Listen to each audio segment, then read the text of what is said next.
siapakah nabi palsu dalam iman kekristenan, bagaimana pengajarannya, apa yang ia lakukan, dan bagaimana nasib atau akhir hidupnya menurut kitab suci. Ciri yang pertama adalah nabi palsu akan berasal dari luar Israel.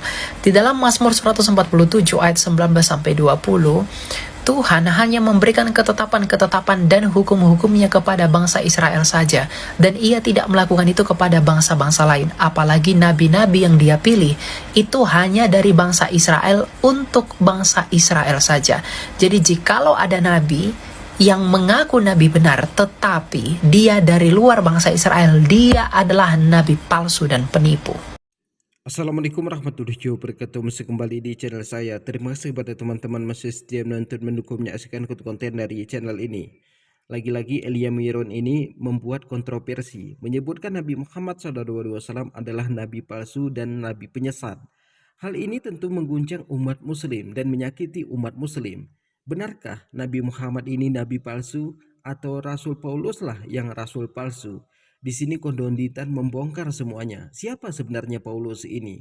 Karena Paulus tidak sejaman dengan Nabi Isa atau Yesus yang mereka yakinin sebagai Tuhan. Lalu siapa yang mengangkat Paulus ini menjadi rasul? Jadi kepada teman-teman di sini, jangan kemana-mana dulu. Silahkan nonton sampai selesai agar kita tidak gagal paham. Tapi sebelum kita lanjutkan, silahkan dukung channel ini dengan cara tekan tombol subscribe-nya, bunyikan tanda loncengnya, dan silahkan dibagikan videonya. Selamat menyaksikan. Paulus itu siapa? Paulus itu adalah seorang Yahudi juga. Ayahnya dari suku Yahudi, dari suku Benyamin. Ya, orang Israel kan ada 12 suku, Pak, Bani Israel.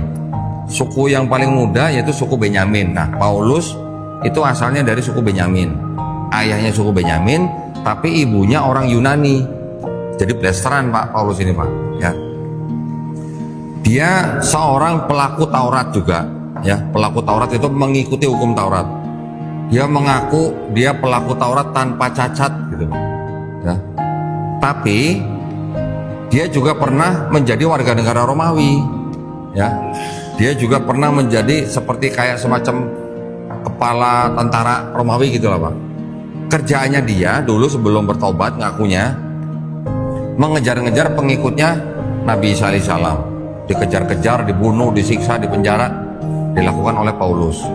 Suatu ketika Paulus sedang mengejar pengikutnya Yesus di kota Damsyik, di tengah perjalanan dia mengaku melihat cahaya, mendengar suara. Suara yang dia dengar apa? Saul, Saul. Nah, dulu namanya dia tuh Saulus, Pak, sebelum ganti jadi Paulus. Nama aslinya Saulus. Saul, Saul, mengapa engkau menganiaya aku? Itu yang dia dengar. Ya. Ini menurut pengakuannya Paulus, Pak. Yang ngomong itu dianggapnya Yesus. Ya. Setelah itu dia mengaku akhirnya matanya buta, terus sampai di Damsyik dia ditampung oleh seorang Kristen, akhirnya katanya sembuh. Setelah itu dia mengaku bertobat dan dia mengangkat dirinya sendiri sebagai rasul. Nah, bedanya rasul dalam Kristen dan rasul dalam Islam. Kalau rasul dalam Kristen itu hanya sebagai pengikut Yesus, Pak. Ya, bukan seorang nabi yang menerima risalah. Ya, kalau di Islam kan kita mengetahuinya gitu. Setelah itu baru Paulus ini memberitakan tentang Yesus. Jadi, Pak, ya. Paulus sendiri nggak pernah ketemu langsung Yesus, nggak pernah. Ngopi bareng Yesus tuh nggak pernah. Hanya pernah katanya melihat cahaya, mendengar suara. Nah, setelah itu ada suatu kejadian di Bait Suci Yerusalem. Dia dianggap bawa orang yang bukan orang Yahudi masuk ke dalam Bait Suci, kemudian ditangkap, dibawa di penjara, dia naik banding sampai dalam perjalanan sampai ke Roma. Jadi di penjara, Pak. Di penjara dia nulis surat ini. Surat-surat ini yang dikirim ke kota-kota Galatia, Roma, Tesalonika, Timotius, Kolose, Korintus dan sebagainya. Surat-surat, Pak. Di dalam surat-surat dia itu seperti orang yang punya gagasan baru, punya ide baru, ya. Jadi kalau Yesus di dalam 4 gospel ini diceritakan dia mengikuti ajaran Taurat, Pak. Ya, ada di sebuah surat namanya Matius 5 ayat 17 dikatakan Yesus, "Jangan kamu menyangka aku datang untuk meniadakan hukum Taurat, Aku datang bukan untuk meniadakan hukum Taurat, tapi untuk menggenapinya. Coba ya. Selama langit dan bumi belum hancur, satu iota itu satu huruf terkecil dalam bahasa Ibrani, tidak akan dihilangkan, kata Yesus. Tapi kata Paulus, Yesus yang mati di atas kayu salib itu sudah membatalkan hukum Taurat. Beda kan Pak? Paulus mengajarkan satu hal lagi yang baru, apa? Karena dosa satu orang itu, siapa? Hawa, istri Adam, yang sudah makan buah kuldi. Karena dosa satu orang itu, dosa itu menjalar kepada setiap manusia. Jadi setiap manusia menurut Paulus sudah berdosa, dari ceprot gitu Pak. Karena sudah berdosa, makanya nggak bisa bersatu lagi dengan Tuhan. Makanya Tuhan harus turun ke bumi untuk menebus dosa manusia. Itu akidahnya Paulus, gitu Pak. Sedangkan ajaran Yesus gimana? Yesus ngajarinya apa? Kalau kamu tidak bertobat dan menjadi seperti anak kecil ini, kamu tidak masuk kerajaan sorga. Sama nggak Pak? Beda, ya kan? Yesus ngajar. Alhamdulillah kita sudah mendengarkan bagaimana penjelasan dari Kondoditan. Jadi kalau Elia Miron menyebutkan bahwa Nabi Muhammad nabi palsu, nabi penyesat, bagaimana dengan Rasul Paulus mereka? Rasul Paulus mereka tidak sejaman dengan Nabi Isa atau Yesus yang mereka yakinin sebagai Tuhan, tapi mereka mengklaim bahwa itu adalah rasul mereka.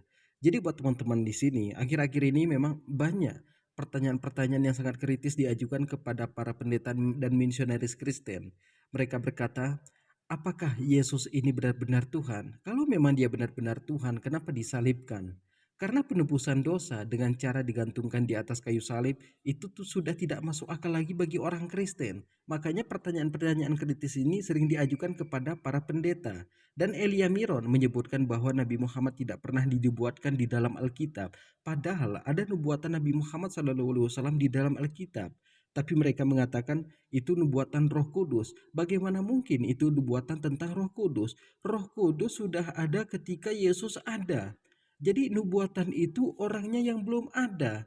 Jadi mereka mengatakan ini nubuatan tentang Roh Kudus. Karena di dalam Alkitab itu tertulis, apabila datang suatu saat nanti orang yang tidak bisa membaca dan engkau mengatakan bacalah ini, maka ia menjawab, aku tidak dapat membaca, maka ikutilah dia. Mereka mengatakan bahwa ini nubuatan Roh Kudus. Nubuatan itu kalau orangnya belum muncul. Tapi ini kan Roh Kudus ini sudah ada ketika Yesus ada. Bagaimana mungkin ini nubuatan untuk Roh Kudus?